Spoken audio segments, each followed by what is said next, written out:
How can I go back to my confident, carefree self?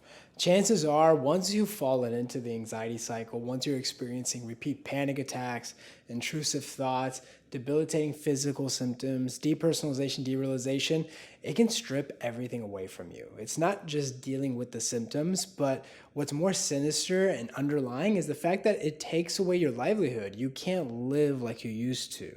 And you might be wondering, is this something that I'm always gonna have to deal with? Is this something that I'm always gonna have to live with for the rest of my life? Well, in this video, I'm gonna share with you exactly what you can do to go back to becoming your old, carefree, confident self. What are the steps and practices that you can implement today so that you can go back to living fully and freely? So let's get it started. So when I was going through the anxiety recovery journey, it happened when I was in my younger 20s. And when that happened, I left the city that I was living in, which was Montreal, where I was going to university. And basically, I moved from Texas to Montreal, lived by myself, was very carefree.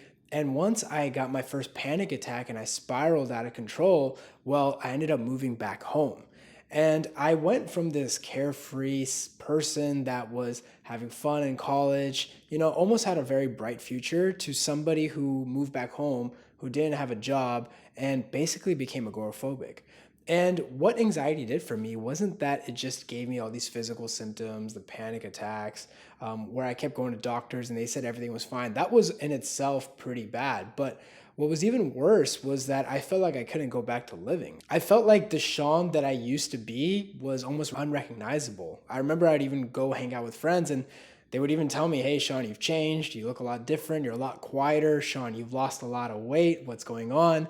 And it was really hard for me to explain exactly what was going on and why I was experiencing these symptoms. And honestly, I just felt really sorry for myself that I was this person that was almost unrecognizable. And the reason why I'm sharing this with you is because there might be elements of your anxiety struggles where you feel like you can resonate with this, where you feel like anxiety took away not just your peace of mind, but your personality, who you were as an individual. And so if you really want to know how to overcome this, exactly what the steps are, I'm not going to be breaking down in this video exactly what are the steps to recover. What I'm really going to be sharing with you is how to get your confidence back, which is just a piece of recovery. But if you really want to know how to make these symptoms go away, the panic attacks, intrusive thoughts, depersonalization, derealization, the physical symptoms, I'll put a link down below to a desensitization blueprint. Basically, all your symptoms can be explained by nervous system sensitization. Now, this is obviously assuming you've gotten everything ruled out by your doctor and they say everything's fine. And they don't really tell you much about what to do, except maybe just rest. And the key to make all these symptoms go away is learning how to desensitize your nervous system. Once you learn how to desensitize your nervous system, the symptoms go away as a consequence. But in this video, like I mentioned, I'm really going to talk about how to regain your old confident self, because that is a part of recovery. Believe it or not, if your symptoms were just to vanish right now, you might feel like that was the only problem. Because your symptoms are so in your face, you might feel like, oh, okay, if the symptoms just went away, I can go back to living my carefree self. But the reality is that it's not actually the case. Even if your symptoms disappeared, you'd always have this fear of, what if the symptoms come back? Or what if I do something that makes all these symptoms come back? So a big part of recovery isn't just these symptoms going away, but also becoming confident in the fact that you know exactly what to do and that you're not fearful of ever falling back into the cycle. Now, a concept that I preach in the mentorship where we're guiding people through the recovery journey during all the stages is something called core confidence. This is very different from just regular confidence. Confidence comes and goes depending on the situation that you're in. If you're in a situation where you feel like you don't know what's going on, or you just don't feel like you're really aware of what's happening, you're not going to be as confident as if you've gone through something multiple times, or you're in a situation that's very familiar to you. Core confidence, though, however, is that no matter what's going on, internally or externally, you have the confidence in yourself, meaning it's unshakable. No matter what happens, no matter what experience you have, no matter what symptom you experience, you have confidence that you know exactly what to do to make this go away. And when it comes to recovery, this is the part of recovery that people should really be attaining to, which is this idea of core confidence. Now, what a lot of people do in the recovery journey is that they try to become confident first. You want to become confident first before you go back to work. You want to be confident first before you start challenging yourself, maybe going on that vacation, maybe doing all these things that anxiety stripped you from. But part of recovery is actually not becoming confident first. It's about learning how to respond to your symptoms, and that your confidence comes as a consequence of clarity and competence. Now, here's an analogy that I've been giving a lot, which is, do you become a good cook first and then you begin cooking, right? Like in the kitchen, or like, let's say you're working at a restaurant. Do you become a good cook first and then you learn how to cook? You're going to say, well, no, Shaan, it's backwards. You should be learning how to cook first, and as a consequence, you're able to be a good chef or whatever aspect that is. So basically what you have to do is that you have to experience, you have to be practicing, you have to be making mistakes, you have to be in situations where you feel a little bit uncomfortable, practice your response, and as a consequence, the confidence comes on its own. Well, it's the same thing with anxiety recovery. Once you learn how to respond, once you know how to experience anxiety and respond to it in a healthy way, which we break down again in the desensitization blueprint, then what happens is that confidence comes on its own. Confidence happens as a consequence. But what happens is that people try to chase confidence as a feeling. See, recovery is two things, right? Anxiety recovery isn't just about avoiding a feeling, right? You want to feel the feelings that you're avoiding, but it's also not chasing a feeling. People try to chase the confidence. You don't chase a feeling and you don't run away from a feeling. Whatever you're feeling right now in the present moment, honor it. Now, once you honor it, the only way out of this is through it, which is experiencing those moments where you feel anxiety, but learning how to respond in a healthy way. See, if you respond in your old patterns of avoiding, running away, catastrophizing, ruminating, thinking, what if it's this? What if the doctor missed something? What if this leads me to do XYZ? Whatever it is, whatever your symptoms are, maybe it's the panic attacks, brain fog, depersonalization, palpitations, whatever symptoms you have, if you're always running away from it, catastrophizing from it, and not really knowing what's going on, well, what it's going to do is that it's going to hit your confidence more and more, and as a consequence, you'll fall in the cycle more. So recovery is the opposite. It's about educating you on what's really happening. What are the mechanics of the fight or flight response?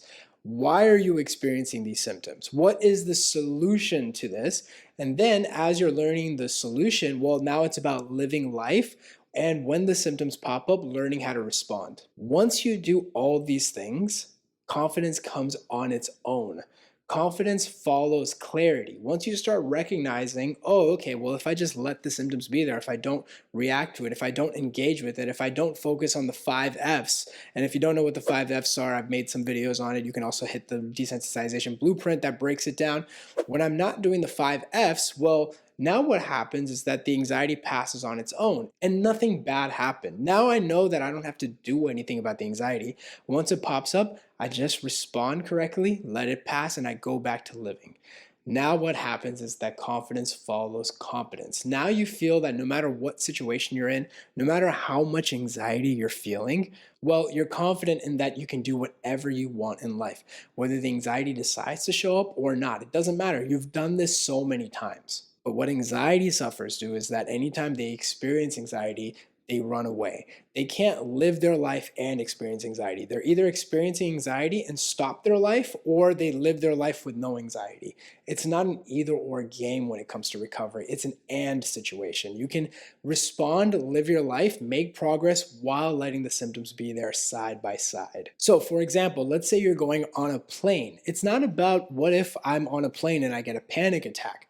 That's not the approach. The approach is, hey, even if I'm on the plane and I have a panic attack, I know exactly how to respond to it and let it pass on its own. I know the mechanics of a panic attack. See, now when you're going to a situation, it doesn't matter whether you get the panic attack or not. You know exactly what to do. This is what I mean by core confidence. Now, one thing I want to mention is core confidence happens through practice. It takes time. It takes some effort, and it's not something that you're going to gain automatically. It's going to be an up and down affair. There's going to be times where you're going to feel really confident because you've done something maybe 10, 20, 50, 100 times. There's going to be situations that you're in where you're not so confident. This is where trust really comes in, where recognizing that I've done all these things in the past and nothing bad happened and I showed my anxiety, well, if I was able to do all of those things, well, then I can probably do this as well.